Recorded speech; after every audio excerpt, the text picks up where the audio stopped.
আচ্ছা, গত দিন পর্যন্ত আমরা ফুয়েল সিস্টেম পড়িয়েছে মুর্শেদ আলম স্যার, ফুয়েল এবং কম্বাশন অফ ফুয়েল পড়িয়েছিলাম আমি। ওখানে দুইটা ম্যাথ দিয়েছিলাম তোমাদের, সলভ করা ম্যাথ।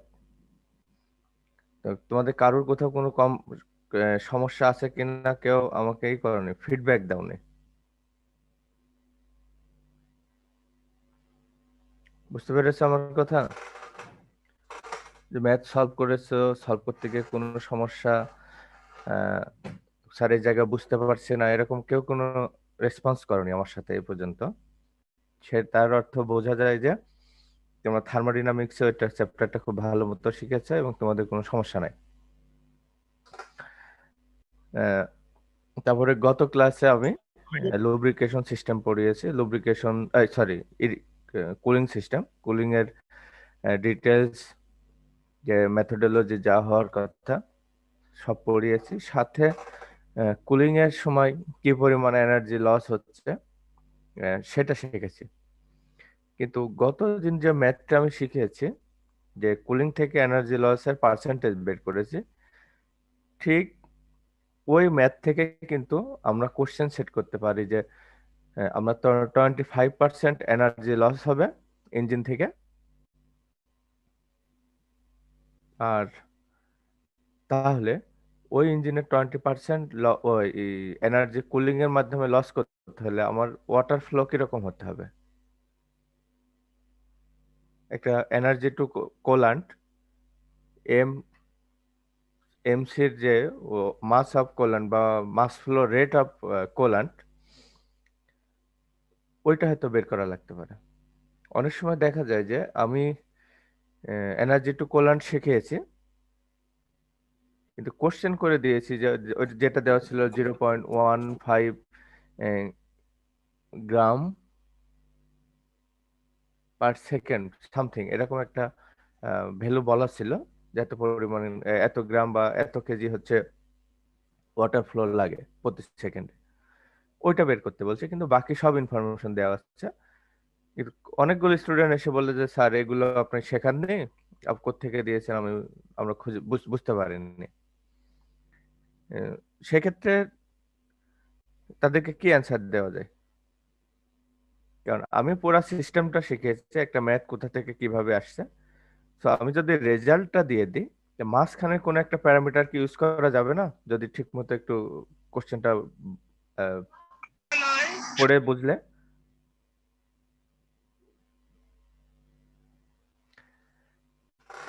এই কথা বলো না কেন তোমরা?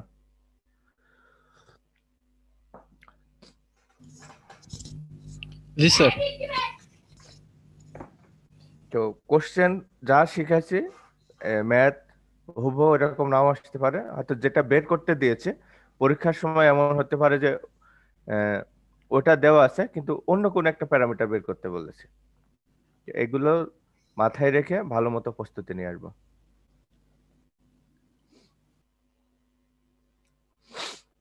এখন আসি যে আমরা ইঞ্জিন কুলিং সিস্টেমে যাই। হ্যাঁ, অ্যাকচুয়ালি বলো তো, ইঞ্জিন লুব্রিকেশন সিস্টেমে যাই, অ্যাকচুয়ালি লুব্রিকেশনটা কি জিনিস, কারোর কোনো ধারণা আছে? স্যার ইঞ্জিন লুব্রিকেশন অয়েল, যেটা হচ্ছে যেটা কি? স্যার ইঞ্জিনের ভেতরের পার্ট গুলোকে স্যার একটা আরেকটার সাথে যে ফ্রিকশন হয় এটা থেকে রক্ষা করে স্যার। ভিতরে পার্টস না, ইঞ্জিনের ভিতরে এমন অনেক পার্টস আছে যেখানে মুভমেন্ট নাই, এখানে মুভমেন্ট থাকতে হবে, ইঞ্জিন মুভিং পার্টস বলা হয়। তাহলে আজকের কন্টেন্টে আমরা বলি যে আমরা শেখাবো যে মিনিং অফ লুব্রিকেশন এবং purpose of lubrication system, different lubricants and their properties, engine parts, recurring lubrication, and different lubrication system and their working principle. আমি দুইটা লেকচারে শেষ করব এটা তোমাদের সুবিধার জন্য। এখন আসি লুব্রিকেশন কি। Lubrication is the process employed to reduce wear of one or both surface in a close proximity and moving relative to each other by interposing a substance between the surfaces. Close proximity মানে একটা আরেকটার কন্টাক্টে থাকবে, আর moving relative to each other মানে একটার সাপেক্ষে আরেকটা ঘূর্ণায়মান থাকবে। যদি এই অবস্থায় থাকে তাহলে দুইটা সারফেসের ভিতরে একটা ফ্রিকশন হবে। তো ফ্রিকশনটা রিডিউস করার জন্য যে ক্লোজ প্রক্সিমিটির মাঝখানে কোন একটা ম্যাটেরিয়াল, সেটা লিকুইড হতে পারে, সলিড হতে পারে, সেমি সলিড হতে পারে, যখন ইম্পোজ করা হবে বা ইন্টারপোজিং করা হবে, ওই প্রচেষ্টাকে বলা হচ্ছে লুব্রিকেশন। এখন একটা কথা বলি, যে আমরা বাসা বাড়িতে তালা খুলতে চাই না, দেখা যায় একটা তালা আছে অনেক দিন ইউজ করে না। কিছু লোক আছে যে চাকরি করে, গ্রামের বাসা আছে, তারা যে রুমটাতে থাকে তালা দিয়ে লাগাই চলে যায়, 6 মাস পরে বা 7 মাস পরে আসে। তা এরকম হয় না, বা 1 বছর খানিক পরে আসে। তাহলে তালা খুলতে গেলে ডিফিকাল্টিস আছে। এর কারণ কি? তালার ভিতরে দুইটা, একটা হচ্ছে আমরা যেটা ধরে রাখি এবং ওর ভিতরে কিন্তু একটা মুভিং কম্পোনেন্ট থাকে, ওই দুইটা ফিক্সড হয়ে যায়, মুভ করে না। তাহলে ওর মাস্ক মানে কি, ওর ভিতরে ফ্রিকশন খুব বেশি হয়। কিন্তু ওখানে যখন আমরা লিকুইড, অনেক সময় কি দেয়, মোবিল দেয়, মোবিল কিন্তু একটা লিকুইড লুব্রিক্যান্ট, আর মোবিল হচ্ছে ব্র্যান্ড নেম, একটা কোম্পানি এটা তৈরি করেছে, এই নামে বাজারজাত করেছে। আবার অনেক সময় দেখা যায় আহ, কি বলে একটা, আহ, তুমি কি কখনো ইয়ে গেছো কামারশালায়? কামারশালা বলতে ওই যে যারা যা মাটি, হাড়ির মাটি পাতিল তৈরি করে, এগুলো দেখছো কেউ যখন বানায়? জি স্যার, কুমারপাড়া। কুমারপাড়া পোর্টারি যে কাজগুলো করে, জি জি স্যার। স্যার। ওই যে একটা চাকা ঘুরাইতে ঘুরাইতে দেখবা তোমার ওই যে হাড়ি পাতিল তৈরি করে, বিভিন্ন শেপ দেয়। জি স্যার। ওই সময় কিন্তু ওই শেপের যে কাদার যে অংশটা শেপ দিতে চাচ্ছে, ওটা ধরার আগে কিন্তু হাত ভিজায় নিয়ে ধরে, খেয়াল করছে কি? জি স্যার। ওটা যদি খালি হাতে ধরতো তাহলে কি হাত এবং ওর ভিতরে ফ্রিকশনে যে শেপটা দিতে চাচ্ছে সেটা কিন্তু দেওয়ার সম্ভব হতো না। এই পানি দিয়ে ভিজায় নেওয়ার অর্থ হচ্ছে কি, যে কাদার সাথে হাতের ফ্রিকশনটা কমে যাচ্ছে, তো ওই শেপ ইজিলি দিতে পারছে। সিমিলারলি ইঞ্জিন কম্পোনেন্টের ভিতরে এগুলো রিডিউস করা হয়। আমরা এসে দেখাই যে কিরকম হয়, লুব্রিক্যান্টটা কোথায় দেওয়া হয়। হ্যাঁ, এটা একটা দুইটা মুভিং কম্পোনেন্ট মনে হচ্ছে এভাবে আছে, এর সাথে আরেকটা লাগানো থাকে। ওটা মাইক্রোস্কোপিক যদি ভিউ নেওয়া হয় তাহলে দেখা যাবে যে ওর মাঝখানে একটার সাথে আরেকটা কম্পোনেন্টে খুব একদম কম্প্যাক্ট কন্ডিশনে আছে। তো এর উপরে উপরেরটা নিচেরটা যদি রিলেটিভলি মুভ করে তাহলে কিন্তু দুইটাই ক্ষয়প্রাপ্ত থাকে, ক্ষয় হয়ে যায়। তো এর যে মাঝখানে যে লুব্রিক্যান্ট দিয়ে দিলে দেখা যায় যে, দেখো এখানে যে অংশগুলো ছিল, এই অংশগুলোর মাঝখানে একটা ডিস্টেন্স ক্রিয়েট হচ্ছে, মানে দুইটা ক্লোজ প্রক্সিমিটিতে আছে, কিন্তু একটা মেটালের সাথে আরেকটা মেটালের ডিরেক্ট সংযোগ নেই, মাঝখানে একটা লুব্রিক্যান্ট এই দুইটার ভিতরে সংযোগ রক্ষা করছে, এবং সাথে সাথে এর ভিতরে যে ডিরেক্ট কন্টাক্ট ছিল সে কন্টাক্টটাও রিডিউস করে দিচ্ছে। অ্যাকচুয়ালি লুব্রিকেশন হচ্ছে এই প্রসেসটা, যে দুইটা মেটাল এবং দুইটা মুভিং কম্পোনেন্টের মাঝখানে বসে এই দুইটার যে কন্টাক্ট, সেই কন্টাক্টটাকে রিডিউস করে দেওয়া। এবার বুঝছো যে লুব্রিক্যান্ট কিভাবে কাজ, লুব্রিকেশন কেন কিভাবে হয়? কারো কি কোনো কোশ্চেন আছে? না স্যার, বুঝতে পারছি। তোমাদের 116 জন স্টুডেন্ট, উপস্থিত থাকো 80-90 জন, আর কোশ্চেন অ্যান্সারিং হয়তো 1-2 জন করো, বাকিগুলো হয় ঘুমায় না হলে অন্য কাজে ব্যস্ত থাকে। হিট ইঞ্জিন খুব সহজ সাবজেক্ট না, পড়াচ্ছে আমি মনে হচ্ছে যে স্যার তো পড়াচ্ছে খুবই ইজি মনে হচ্ছে, যখন নিজে বই খুলে বসবা তখন তো বুঝতে পারো যে এটা সাবজেক্টটা কিরকম কঠিন।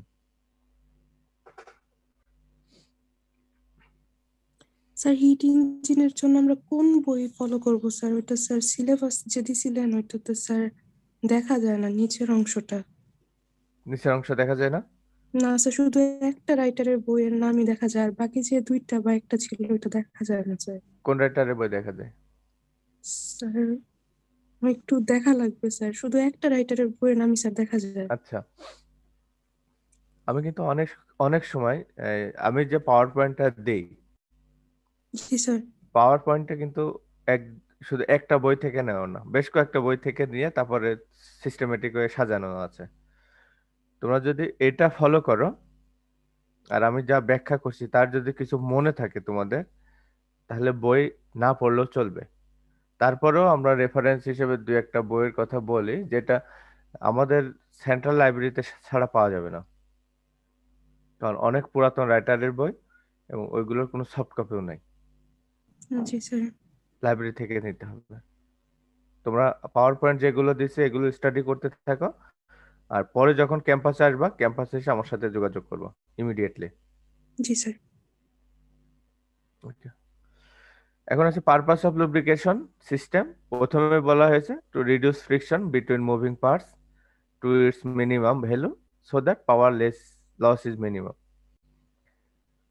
দুইটা মুভিং পার্টসের ভিতরে ফ্রিকশন হলে তার পাওয়ার লস বেশি হবে। কারণ কি, একটা সারফেসের উপর দিয়ে যদি আরেকটা সারফেস টেনে নিয়ে যেতে চায় আর যদি স্মুথ না হয় তাহলে ওখানে পাওয়ার লস হয়। তোমরা ওই কি যেন বলে সুপারির যে ই আছে, কি বলো তোমরা এটাকে, সুপারির যে পাতা যেটা আছে, পাতার যে কোল স্যার, সুপারি। সুপারি খোল বলো? জি স্যার, ময়মনসিংহের লোকাল ভাষায় এটাই বলে স্যার। আচ্ছা যাই হোক, সুপারির খোল বললো। ওর ওর সে এই পাতার লম্বা অংশ থাকে আর একটা অংশ থাকে সুন্দর বসা যায় জি স্যার। বাচ্চা বয়সে। ওইটা যদি তুমি নর্মাল মাটির রাস্তা দিয়ে টেনে নিয়ে যাও একরকম হবে, আর ওইটা যদি ওই যে ধান শুকায় না চাতালের যে কনক্রিট ফ্লোর স্মুথ করা, জি স্যার। ওর উপর জি দিয়ে স্যার। টানলে কিন্তু ইজি যায়, জি স্যার। ইজিলি নিয়ে যাওয়া যায়। তাহলে যখন তুমি মাটির উঁচু নিচু রাস্তা দিয়ে টেনে নিয়ে যাবে, যে টানবে তার তার কিন্তু পরিশ্রম বেশি হচ্ছে, কিন্তু ওটা জি যখন স্যার। একটা স্মুথ সারফেস দিয়ে নিয়ে যাচ্ছে তখন কিন্তু তার পরিশ্রম কম হচ্ছে। অথবা অনেক সময় ঘাসের উপর দিয়ে নিয়ে গেলেও কিন্তু পরিশ্রম কম হয়। জি স্যার। এর কারণ কি হচ্ছে, মাটি এবং ওর সারফেসের মাঝখানে ঘাসটা ফ্রিকশন রিডাকশন ইউনিট হিসেবে কাজ করছে। ওই জন্য বলা হচ্ছে যে ফ্রিকশন রিডিউস করলে পাওয়ার যে লস হয়, পাওয়ার লস হওয়া মানে কম হওয়া মানে কি, ওই যেটা টেনে নিয়ে যাচ্ছে সে খুব ইজিলি টেনে নিতে পারবে। To reduce wear of the moving parts as far as possible and prevent wear of rubbing surface. Uh, rubbing surface হচ্ছে মুভিং সারফেস। আরেকটা জিনিস আছে, ওই কিছু কম্পোনেন্ট আছে এখানে দেখানো, এভাবে ধরো হাতটা এইভাবে একটা ফ্ল্যাট প্লেট থাকে, এর উপর আরেকটা জিনিস এইভাবে শুধুমাত্র ঘুরতে থাকে, কিছু একটা মুভিং পার্টস কোনো পারপাসে। এটা সম্ভবত ওই মাস্টার্ড অয়েল আছে না, সরিষার তেলের ঘানির মিলে এটা থাকে। তো একটা উপর নিচেরটার উপরে যদি একটা পয়েন্টিং সোশ্যাল একটা জিনিস যদি কন্টিনিউয়াস ঘুরতে থাকে আর এটা যদি ফ্রিকশন হতে থাকে, পরে দেখা যাবে যে ওই নিচের পার্ট ইয়ে হয়ে যাচ্ছে, ছিদ্র হয়ে যাচ্ছে নিচের মেটালটা। তোমাদের এক্সপিরিয়েন্স আছে কিনা জানি না, একটা মুভিং পার্টের উপর আরেকটা পার্ট যদি একটা ফিক্স আর একটা যদি মুভ করতে থাকে, ওটা যখন খোলা হয় দেখা যাবে যে যেটা ফিক্স থাকে বা স্টেশনারি থাকে তার উপরে মুভিং পার্টের যে কম্পোনেন্টটা বসে ওই জায়গাটা পরিষ্কার হয়ে যায়, আর আশেপাশেরটা কিন্তু মেটাল এই তোমার আয়রনের শেপ, আয়রনের যে লাল বা মরিচা মতো থাকার কথা সেটা থাকে, কিন্তু ওই পয়েন্টটা কিন্তু চকচকা থাকে। এর অর্থ হচ্ছে ওখানে ফ্রিকশন হতে হতে ওখানে আর আয়রনের ওই লেয়ারটা পড়ার সুযোগ নাই।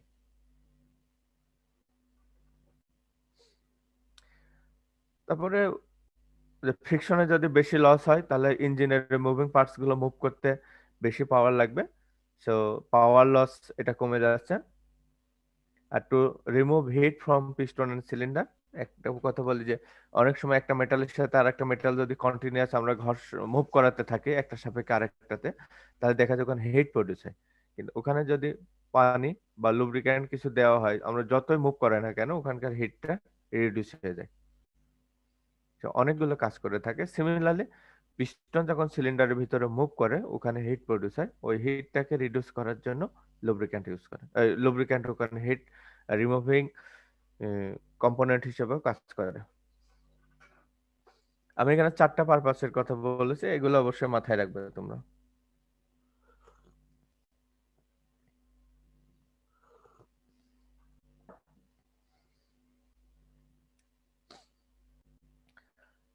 তারপর আরেকটা জিনিস আছে, to serve as a seal between piston rings and the cylinder ওয়াল।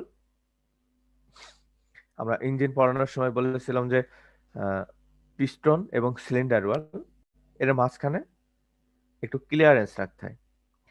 ক্লিয়ারেন্সটা যদি আমরা রাখতে চাই, তাহলে কি ওই ক্লিয়ারেন্স যদি সব সময় থাকে তাহলে কম্প্রেশন হবে না।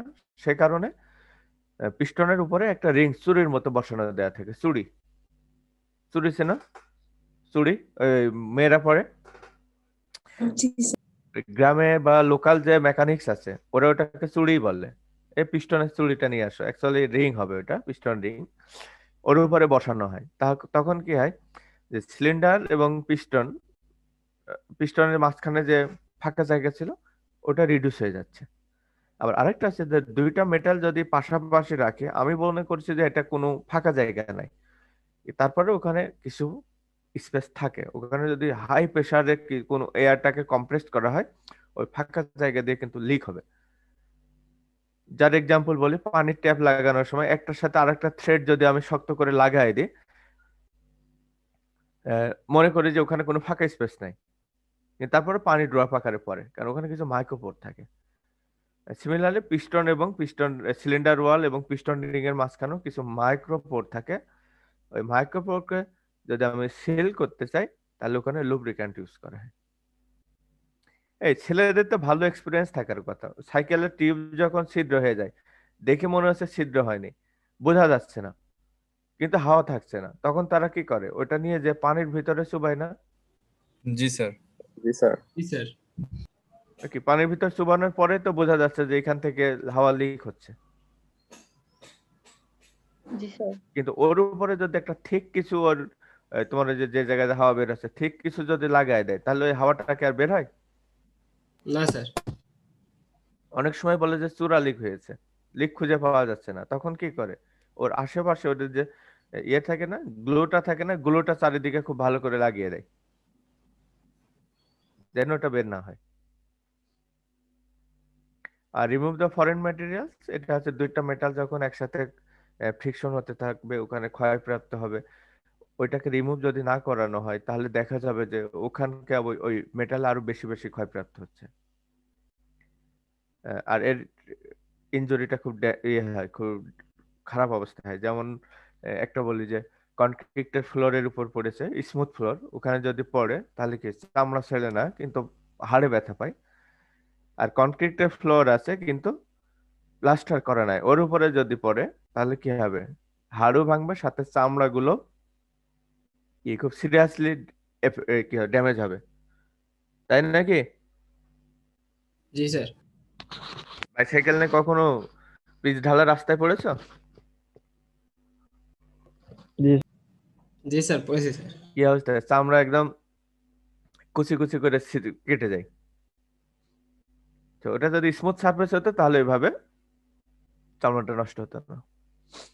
আবার আরেকটা আছে যে to absorb shock between bearings and other engine parts. এর এক্সাম্পল হচ্ছে যখন দুইটা গিয়ার ধরো এইভাবে আমরা ম্যাচ করি, ওখানে ওখানে একটা টিথ থাকে, গিয়ারের টিথ যেটা থাকে ওর উপরে হিউজ লোড কাজ করে।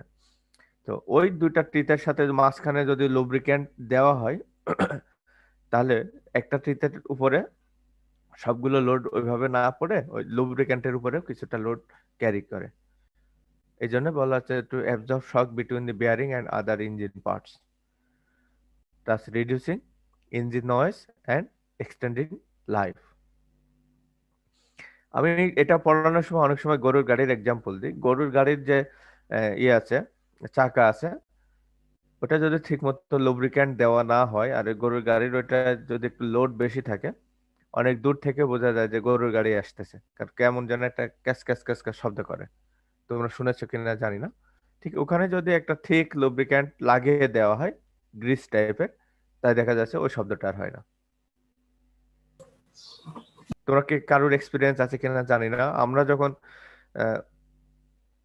স্কুলে পড়তাম বা ছোট ছিলাম, গ্রাম থেকে যারা এসেছে তারা কিন্তু এই এক্সপিরিয়েন্সটা খুব ভালো আছে। যে গ্রামের রাস্তা দিয়ে অনেক সময় তোমার ওই সুগার মিলে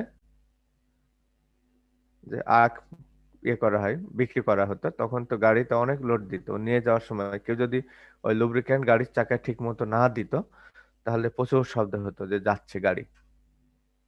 অনেক সময় দেখা যায় যে কিছু পুরাতন সিনেমায় যখন গরুর গাড়িতে কিছু কিছু নিয়ে যায়, দেখা যায় এক জায়গা থেকে অন্য জায়গায় যা বাহন ছিল, গরুর গাড়ি বা তোমার ঘোড়ার গাড়ি সামথিং, ওখানে দেখবা যে ওই দৃশ্যটা ফুটিয়ে ওঠানোর জন্য ওখানে কিছু শব্দও দেয়।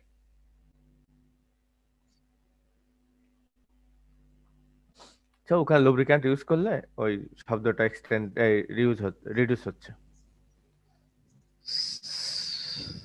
হ্যাঁ, তাহলে এখন আসি যে আমি তোমাদেরকে লুব্রিকেশন কিভাবে হচ্ছে তার একটা ফিগার দেখিয়েছি। লুব্রিকেশনের পারপাসটা বলেছে, তাই তো? তো এখন যদি কেউ বলে যে লুব্রিকেশন কি, বলা যাবে না। আমার আমি তোমাদেরকে একটা কথা বলি যে আমি যে সেন্টেন্স যেভাবে লিখেছি তোমাদের দেখানোর জন্য, ওই পাওয়ার পয়েন্টে যেভাবে রিপ্রেজেন্ট করেছি, তোমাকে যে হুবহু ওইভাবে লিখতে হবে কোনো প্রয়োজন নাই। তুমি তোমার ল্যাঙ্গুয়েজ দিয়ে যদি আমাকে বুঝাই দিতে পারো যে হ্যাঁ লুব্রিকেশন বলতে এটা মিনিং করছে, আমি পুরা মার্কস দিব।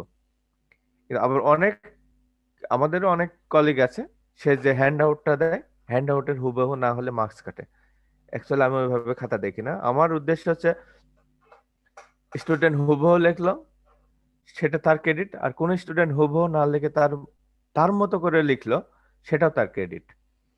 আর যে হুবহু লিখলো তার ক্রেডিট হচ্ছে সে একদম ওই কবিতার মতো মুখস্থ করছে। আর যে একটু নিজের মতো লিখছে, তখন বুঝবো যে সে একটু বুঝে তার ল্যাঙ্গুয়েজে যেটা সিম্পল মনে হয়েছে সেভাবে তৈরি করে নিয়েছে।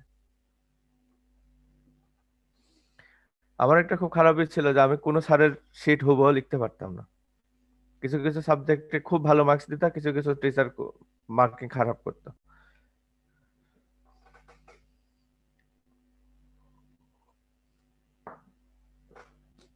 এখন আসি লুব্রিক্যান্ট কি জিনিস।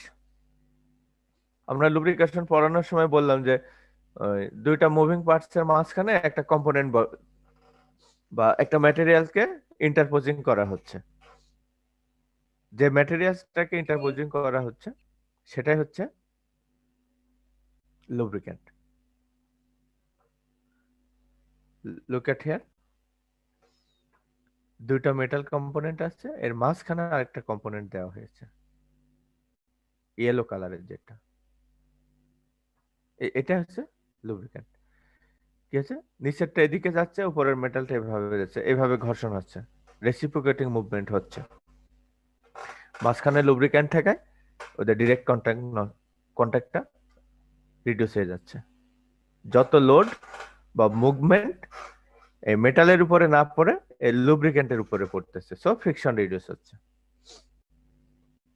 তাহলে যদি লুব্রিক্যান্টের ডেফিনেশন পড়াই, তাহলে তো এই ছবিটা যদি মাথায় আসে, তাহলে তো এমনি লেখা যাবে যে ও দুটো মুভিং কম্পোনেন্টের মাঝখানে যে ম্যাটেরিয়ালসটা ইম্পোজ করা হয়, ইন্টারপোজ করা হয়, সেটাই হচ্ছে লুব্রিক্যান্ট। আমার এটা লেখার দরকার নেই, তুমি সংক্ষেপে লিখে দাও তোমার মতো করে, এক লাইনে লিখে দিতে পারো, বা বা 5-6টা ওয়ার্ডেও লিখে দিতে পারো।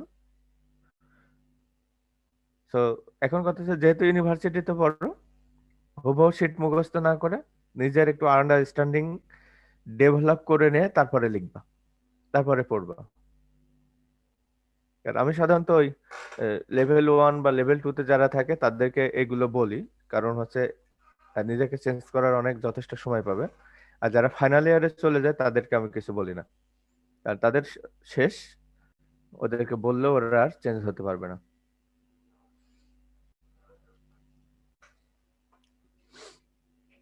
তাহলে লুব্রিক্যান্ট কিভাবে কাজ করে দেখালাম। এখন আসি যে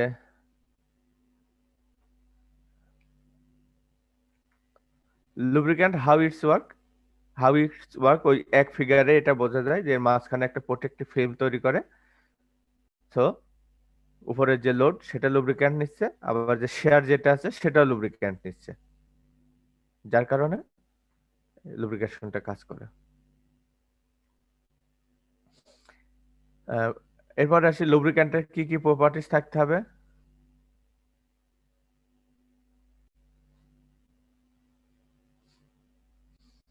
A good lubricant should have the following qualities.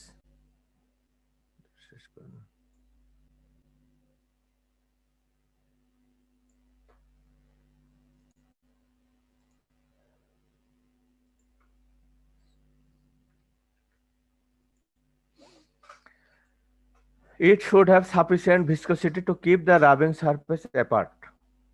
Apart মানে কি? দুইটা মেটালের একটা থেকে আরেকটা দূরে রাখবে। দূরে রাখতে হলে কি হতে হবে? ওই লুব্রিক্যান্ট ঠিক হতে হবে। যে পানির মতো হয় তাহলে কিন্তু হবে না, পানির থেকে ঘন হতে হবে। এই জন্য সাফিসিয়েন্ট ভিসকোসিটি থাকতে হবে। It should remain stable under changing temperature. Temperature change হলো ওর যে স্ট্রাকচার বা ওর যে শেপ সেটা কিন্তু চেঞ্জ হওয়া যাবে না, ঠিক ওরকমই থাকতে হবে। It should keep lubricated pans clean. যেখানে লুব্রিকেশনটা করা হচ্ছে, আগে বলেছিলাম যে লুব্রিক্যান্ট যেটা আছে লুব্রিকেশনের পারপাস কি বলেছিলাম যে ফরেন ম্যাটেরিয়ালস গুলো রিমুভ করবে, প্যান ক্লিন করবে। প্যান ক্লিন বলতে হচ্ছে যে দুইটার ভিতরে যে তোমার মুভমেন্ট হচ্ছে ওখানে কিছু মিনিমাম এরর, মিনিমাম হচ্ছে ফ্রিকশন বা মিনিমাম ইরোশন হলেও হবে। তো ওইটা যেন ওই জায়গায় না থাকে, ওটা যেন কন্টিনিউয়াস ওই প্লেসটাকে ক্লিন রাখে। It should not corrode metallic surface. Metal তো মুভিং পার্টস, তো লুব্রিক্যান্টে এমন কোনো কেমিক্যাল কম্পোনেন্ট থাকবে না যেটা ওই মেটালে করোশন সৃষ্টি করে। এই চারটা পয়েন্ট একটা লুব্রিক্যান্টের জন্য খুবই ইম্পর্ট্যান্ট। স্যার হ্যাঁ বলো। স্যার 3 নম্বর অপশনটা স্যার কিভাবে কাজ করবে স্যার একটা লুব্রিক্যান্ট, স্যার সেটাই যদি একটু বলতেন। আচ্ছা, আমি তাহলে 3 নম্বরটার জন্য তোমাকে একটা অ্যানিমেশন ভিডিও পর্যন্ত অ্যাড করতে হবে। জি স্যার। হ্যাঁ, তখন তোমার এটা ক্লিয়ার হয়ে যাবে। আর আরেকটা হচ্ছে আরেকটা প্রপার্টিস আছে, এর ডিটারজেন্ট প্রপার্টি থাকতে হবে। ডিটারজেন্ট মানে কি? ডিটারজেন্টের কাজ কি? ক্লিন করা। লুব্রিক্যান্টের ভিতরে ডিটারজেন্টের কিছু প্রপার্টিস অ্যাড করে দেওয়া থাকে। এখন বলি যে ডিটারজেন্ট পানিতে দিলে কাপড় চুবাইলে কাপড় পরিষ্কার করছে, হয়ে যাচ্ছে। সাবান দিয়ে ঘষে ঘষে ওই লাগে না, ডিটারজেন্ট দিয়ে ভালো মতো চুবাই রেখে জাস্ট একটু পানির ভিতরে দিলে ওটা কিন্তু ক্লিন হয়ে যায়, তাই নয় কি? জি স্যার। আর স্যার সাবান দিলে কি তাহলে হবে? সাবান শার্টের খুব ভালো মতো লাগায়ে একটু কেচে তা রেখে দিয়ে আবার ওটা কাচতে হবে, তখন পরিষ্কার হবে। স্যার তাহলে হচ্ছে ওই প্যান ক্লিনার ডিটারজেন্ট কোয়ালিটি তো স্যার সেমই হইলো স্যার। হ্যাঁ, প্যান্স ক্লিন যেটা আছে লুব্রিক্যান্টের ওই ডিটারজেন্ট প্রপার্টিস গুলো অ্যাড করা থাকে।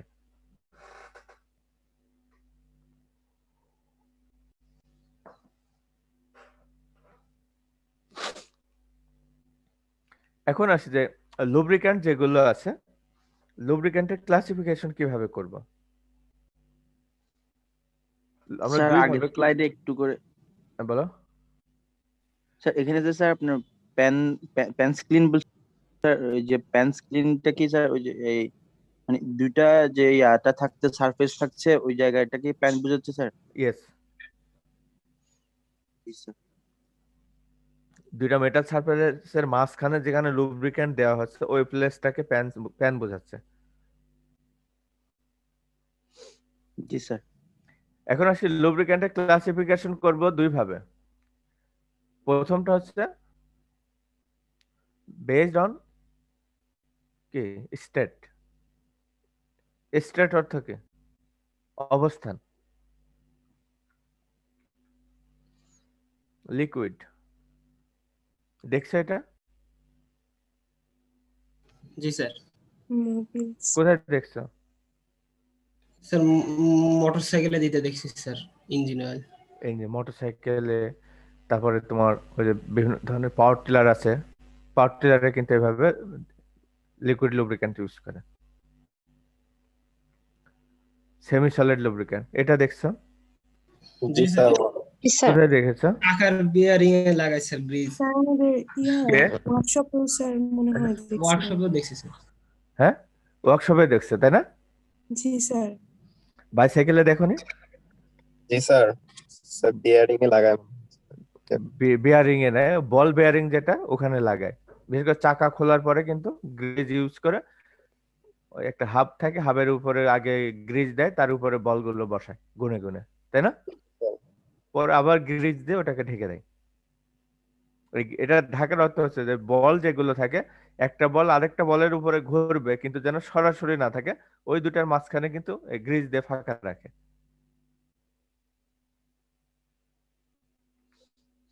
একটা হচ্ছে সলিড, এটা কি দেখছো কখনো? এটা দেখছো কোথাও? না স্যার, এটাও দেখা হয়নি। এটা যারা এগ্রিকালচারাল ইঞ্জিনিয়ারিং এর আছো ওরা দেখবা, এগ্রিকালচারাল পাওয়ার পড়ার সময় ওখানে দেখানো হবে যে গিয়ার মেকানিজম বা গিয়ার সিস্টেম পড়ানো হবে, ওই গিয়ারের ওখানে সলিড লুব্রিক্যান্ট ইউজ করে। এর কারণ হচ্ছে গিয়ারের ওখানে যদি আমি লিকুইড বা গ্রিজ যদি বসাই তাহলে ওটা কিন্তু থাকবে না, ওই জন্য এখানে শক্ত এগুলো ইউজ করা হয়। যেখানে হেভি লোড ক্যারি করার কথা আছে না, হেভি লোড যেখানে ক্যারি করে ওই জায়গায় এটা থাকে।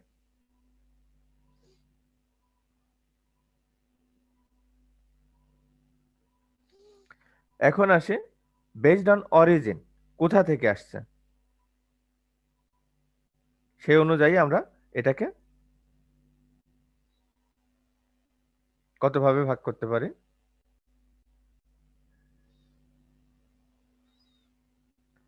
Animal oil made of animal fats, এটা হচ্ছে একদম অ্যানসিয়েন্ট টাইমে যে গরুর গাড়িগুলো ছিল বা অন্য কিছু যেটা ছিল সেটা লুব্রিকেশন করার জন্য ওরা যে অ্যানিমেলটাকে তোমার কি বলো শিকার করতো, সে অ্যানিমেলের যে ফ্যাট ছিল সেই ফ্যাট গুলোকে ওরা কেটে ওখানে লুব্রিক্যান্ট হিসেবে ইউজ করতো। কারণ অ্যানিমাল ফ্যাটে যদি হিট দেওয়া হয় তাহলে এটা কিন্তু লিকুইডে কনভার্ট হয়ে যায়, তাই নাকি? জি স্যার। যারা যারা হচ্ছে ইয়ে করে তোমার কি যেন বলে, ওই ঈদের সময় দেখবা যে বাসায় কিন্তু প্রচুর চর্বি হয়ে যায়, ওই চর্বিটাকে আগে হচ্ছে ওরা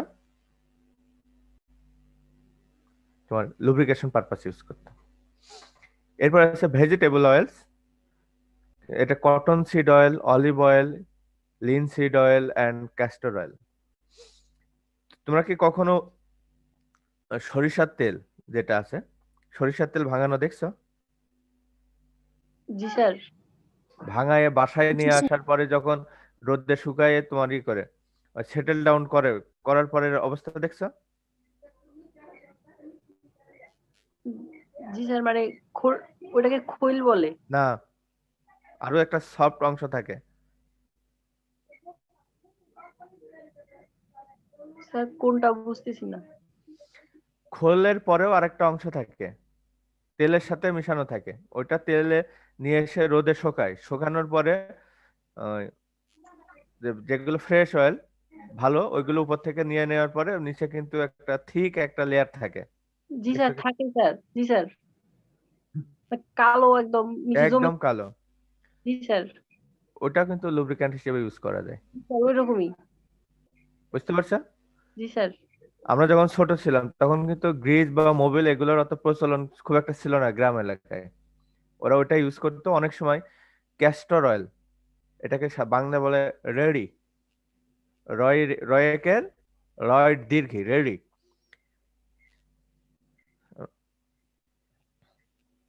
ওখানে ইউজ করা হতো,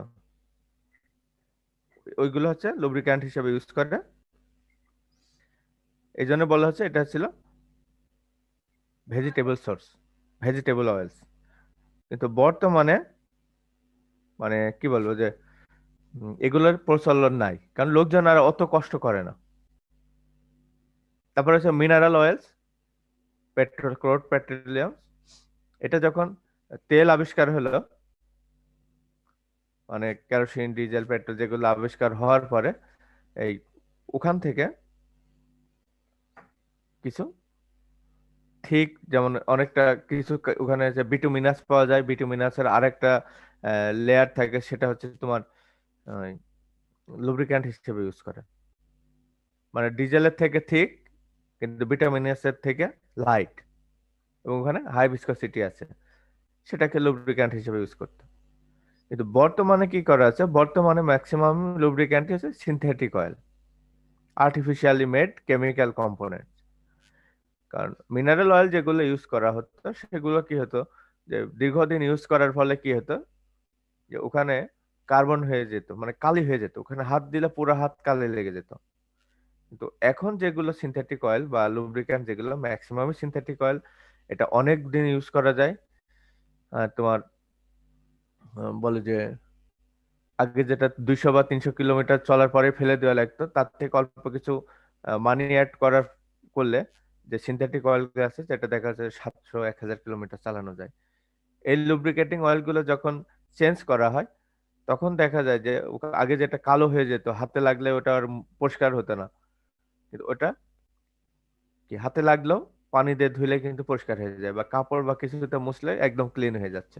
এর কারণ হচ্ছে যে ক্রুড পেট্রোলিয়াম যেটা আছে তার সাথে কিছু আগে বলেছে ডিটারজেন্ট প্রপার্টিস আছে, ডিটারজেন্ট প্রপার্টিস আরো কিছু কম্পোনেন্ট অ্যাড করে ওরা আর্টিফিশিয়ালি লুব্রিক্যান্ট তৈরি করেছে। আমরা বাজারে যা পাচ্ছি ম্যাক্সিমাম কিন্তু সিনথেটিক অয়েল। এগুলো ছিল লুব্রিক্যান্টের এক্সাম্পল। এখন বলি যে লুব্রিক্যান্টের ক্ষেত্রে আমরা বারবার ভিসকোসিটির কথা বলেছি, তাই না? ভিসকোসিটি ভিসকোসিটি ভিসকোসিটির রেটিং আছে একটা, কোন লুব্রিক্যান্টের কত ভিসকোসিটি থাকতে হবে।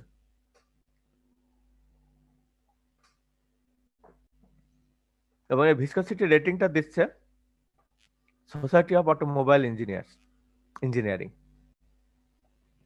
সোসাইটি অফ অটোমোবাইল ইঞ্জিনিয়ারিং তারাই মূলত রেটিং করে দিয়েছে, এবং তার কার কত প্রপার্টিস থাকতে হবে সেটা কিন্তু একটা স্ট্যান্ডার্ড দেওয়া আছে।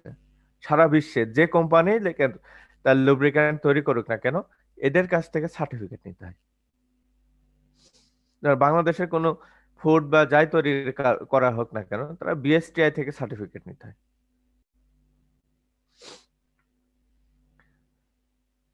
সো লুব্রিক্যান্ট গুলোকে বিভিন্ন রেটিং দেওয়া আছে, আমি জাস্ট এখানে দেখাচ্ছি 0W, 5W, 10W, 15W, 20W, 25W, 10, 15, 20, 30, 40, 50, 60, 80, 100, 150, 200, এরকম বিভিন্ন ধরনের লুব্রিক্যান্টের নাম দেওয়া থাকে। তোমরা যদি লুব্রিক্যান্টের একটা কন্টেইনার কেনো, সেখানে এই নাম্বার অথবা উপরের নাম্বার যে কোনো একটা দেখতে পাবে, অথবা অনেক সময় দুইটাই থাকে।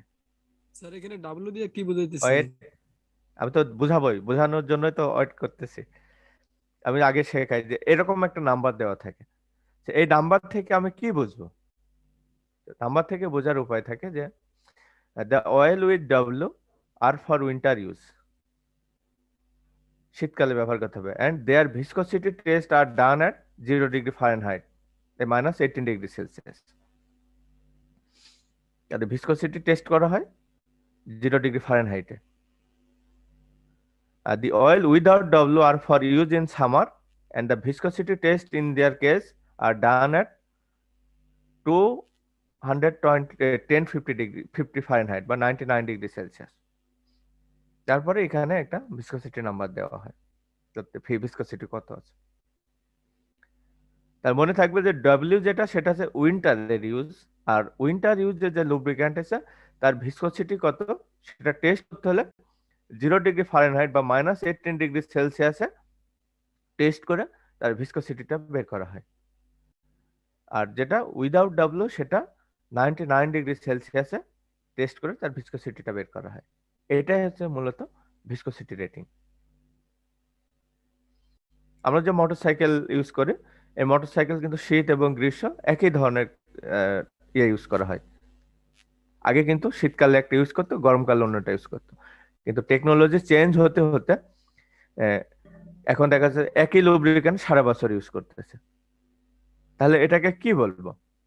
মাল্টিগ্রেড লুব্রিকেন্ট বলবো, মাল্টিগ্রেড লুব্রিকেন্ট বলবো। কিভাবে?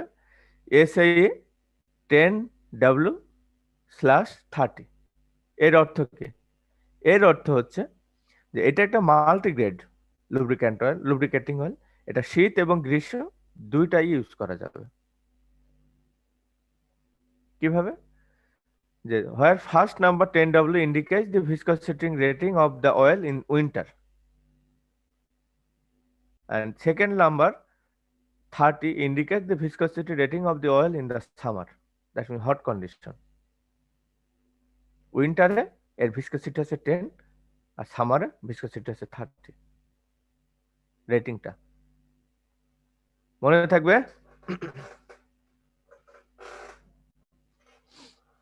এই হ্যান্ড আউট যখন দিয়ে দিব তখন তোমাদের আরো মনে ক্লিয়ার হয়ে যাবে তোমাদের যে আর আমি কিন্তু পরীক্ষার সময় ভাইভাতে এই ধরনের কোশ্চেন অনেক করি। স্যার আরেকবার একটু স্যার বলেন স্যার। SAE এটা কি? সোসাইটি অফ অটোমোবাইল ইঞ্জিনিয়ারিং, তারা এই নাম্বারটা দিয়েছে। 10W কি? এটা উইন্টারের জন্য, 10 তার ভিসকসিটি রেটিং, আর 30 হচ্ছে এটা সামারের জন্য এবং এর ভিসকসিটি রেটিং হচ্ছে 30। ওই লুব্রিকেন্টটা, এটা একটা মাল্টিগ্রেড লুব্রিকেন্ট। যদি শুধু বলা থাকে SAE 10W তাহলে এটা হয়ে যেত শুধু উইন্টারের জন্য, অথবা SAE 30 শুধু হয়ে যেত সামারের জন্য। কিন্তু এখানে SAE 10W এবং 30 বোঝানো হচ্ছে এই লুব্রিকেন্টটা উইন্টার এবং সামার দুই সময় ইউজ করা যাবে। এবং বর্তমানে ম্যাক্সিমাম লুব্রিকেন্ট গুলো হচ্ছে মাল্টিগ্রেড। এবং ইঞ্জিন গুলো ওইভাবে ডিজাইন করা, তার লুব্রিকেশন সিস্টেমটা ওইভাবে ডিজাইন করা আছে। ওকে, আজকে এই পর্যন্ত। এরপরে মোশাররফ স্যার তোমাদের ক্লাস নেবেন, হয়তো স্যার হয়তো লগ ইন করার জন্য চেষ্টা করতেছে। আমি তোমাদের ছেড়ে দিই, পরে নেক্সট ক্লাস থেকে আমরা শুরু করব যে ইঞ্জিন পার্টস রিকোয়ারিং লুব্রিকেশন, কোন পার্টগুলো আমার লুব্রিকেশন দরকার। ঠিক আছে, আগামী কিবার বুধবারে। রাফের কোনো কথা আছে? না স্যার। ওকে, ভালো থেকো। আসসালামু আলাইকুম।